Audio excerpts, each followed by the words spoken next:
Hello friends, অনুপমাস কিচেনে তোমাদের welcome. আজ আমি তোমাদের অল্প সময়ে এগ স্যান্ডউইচ বানিয়ে দেখাবো। তার জন্য দেখো, ফ্রাইং প্যানে দিয়ে দিলাম বাটার দিয়ে আমি 4 পিস স্লাইস পাউরুটির দুপাশই ভালো করে সেঁকে নেব। পাউরুটি সেঁকা আমার হয়ে গেছে। এরপর একটা বাটিতে 2টো ডিম ফাটিয়ে নেব।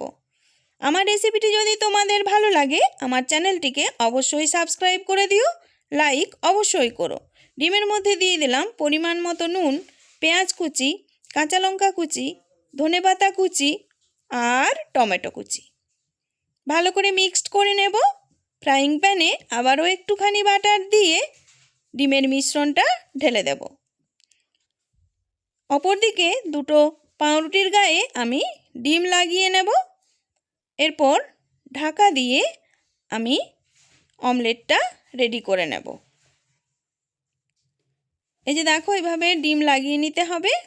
এরপর ঢাকা দিয়ে আমি অমলেটটা রেডি করে নিলাম।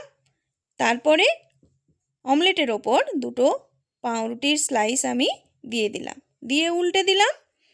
ওপরে দিয়ে দেব 2টো চিজ স্লাইস দিয়ে দিলাম। তারপরে দেব ডিম লাগিয়ে রাখা পাউরুটিগুলো। যেই পাশটা ডিম লাগানো ছিল সেটা উপর দিকে থাকবে। এই যে এইভাবে দিয়ে উল্টে দেব, উল্টে ভালো করে ভেজে নেব।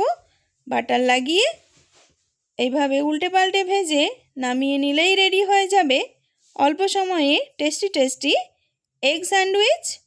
সস লাগিয়ে কোনাকুনি কেটে সার্ভ করে দিলেই রেডি হয়ে যায় egg sandwich.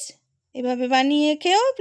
Please like, share, comment and subscribe my channel. Thank you.